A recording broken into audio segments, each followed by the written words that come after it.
السلام علیکم دوستو، 4 مارچ کی تاریخ مڈل ایسٹ کے لیے بہت خوفناک ثابت ہوئی۔ تہران پر مسلسل بامبنگ ہوئی، انڈین اوشن میں ایرانین نیول شپ کو تباہ کر دیا گیا۔ اسرائیل نے دعویٰ کیا ہے کہ ایران کا ہیلی کاپٹر تباہ کر دیا گیا ہے۔ ایران نے جوابی حملوں میں یو ایس نیول شپ کو نشانہ بنایا اور اسرائیل کو بھی اپنے نشانے پر رکھا ہوا ہے۔ پاکستان میں افواہیں پھیل رہی ہیں کہ پٹرول اور ڈیزل بہت جلدی ختم ہونے والا ہے، اور اس کی حقیقت آپ جانیں گے اس ویلاگ میں۔ آپ کو ہماری یہ کاوش پسند آئے تو لائک اور شیئر کر دیں، کمنٹس میں اپنی رائے کا اظہار کر دیں۔ چینل پر نئے ہیں تو چینل کو سبسکرائب ضرور کر دیں۔ سب سے پہلی خبر ایران سے آ رہی ہے۔ رپورٹس کے مطابق ایران کے سپریم لیڈر آیت اللہ خامنائی کے جنازے کی جو تقریب ہونی تھی اس کو فی الحال ملتوی کر دیا گیا ہے۔ تہران میں امام خمینی ہال میں 3 دن کے لیے الوداعی تقریب کی تیاریاں مکمل ہو چکی تھی۔ ہزاروں لوگ وہاں پہنچنے والے تھے، لیکن اچانک سیکیورٹی ریزن کی وجہ سے اس پروگرام کو پوسٹ پون کر دیا گیا ہے۔ ایکسپرٹ کے مطابق اس کے پیچھے 2 بڑی وجہ ہو سکتی ہیں۔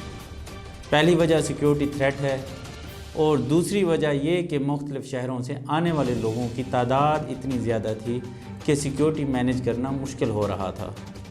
لیکن کہانی یہاں ختم نہیں ہوتی۔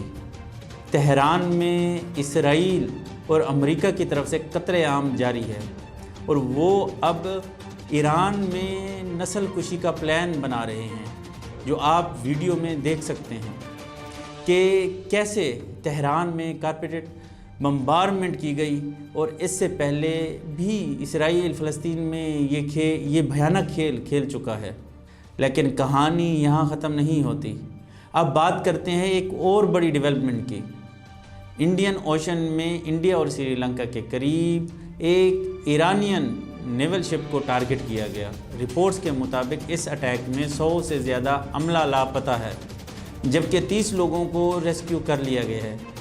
یہ شپ ایرانین نیوی کے 86 فلیٹ کا حصہ تھا، اور اس پر اینٹی شپ میزائلز اور نیول گنز بھی انسٹالڈ تھے۔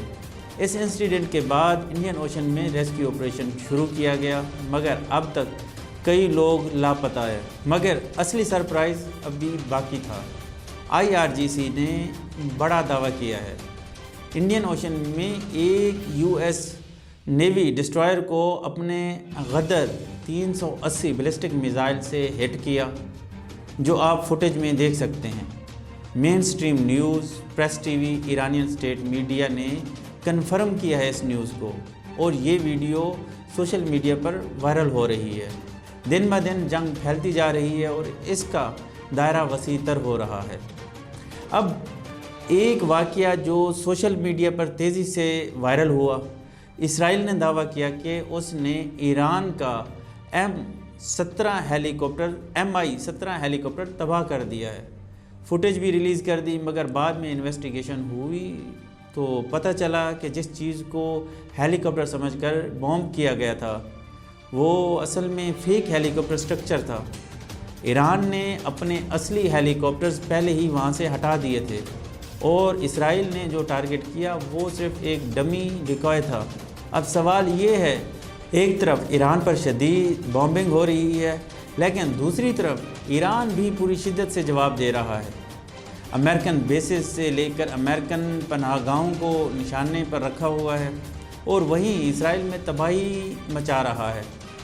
ایسے مناظر اور ایسی ویڈیوز سوشل میڈیا پر گردش کر رہی ہیں جہاں آپ اسرائیلی لوگوں کو روتے اور جنگ بندی کا مطالبہ کرتے ہوئے دیکھ سکتے ہیں۔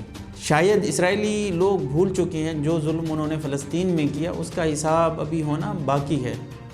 ایک اور رپورٹ سامنے آئی ہے جس میں کہا گیا ہے کہ اسرائیل کو ہر ہفتے لگ بھگ $29 بلین کا اکنامک پریشر فیس کرنا پڑ رہا ہے۔ اس میں ملٹری آپریشن کا خرچہ، میزائل ڈیفنس سسٹم اور انفراسٹرکچر ڈیمیج سب شامل ہے۔ جنگ صرف بیٹل فیلڈ پر نہیں بلکہ اکانومی پر بھی اثر ڈال رہی ہے۔ اب وہی خبر جس کا ذکر ویڈیو کے سٹارٹ میں کیا تھا، پاکستان میں سوشل میڈیا پر افواہیں پھیل رہی ہیں کہ پیٹرول اور ڈیزل ختم ہونے والا ہے۔ مگر گورنمنٹ سورس کا کہنا ہے کہ پاکستان کے پاس فی الحال 1 مہینے کا پیٹرول ریزرو موجود ہے، یعنی فوری شارٹیج کا کوئی خطرہ نہیں۔ لیکن اگر مڈل ایسٹ کانفلکٹ لمبا چلتا ہے تو آئل پرائس اور فیول سپلائی پر اثر ضرور پڑ سکتا ہے۔ دوستو، ایران، امریکہ اور اسرائیل کی جنگ صرف ایک ریجنل کانفلکٹ نہیں رہی، اس کے اثرات دنیا کے مختلف حصوں تک پھیلنے لگے ہیں، اور اگر یہ کانفلکٹ اسکلیٹ ہوتا ہے تو اس کا اثر گلوبل اکانومی سے لے کر انرجی سپلائی تک ہر جگہ نظر آ سکتا ہے۔ آپ کے خیال میں یہ جنگ کس طرف جا رہی ہے؟ کمنٹ میں ضرور بتائیے۔